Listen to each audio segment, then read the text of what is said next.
Сегодня я делаю массаж самому близкому человеку, моей маме. Работаю по методике Гаэлевы Логиной. Мягко, бережно, внимательно, прислушиваясь к реакции тела.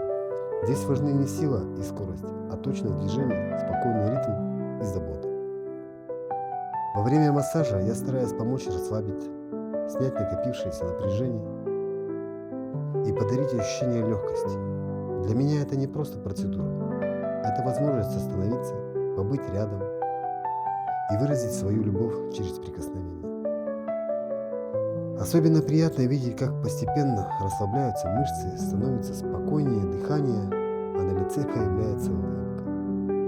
Забота о родных складывается из простых моментов.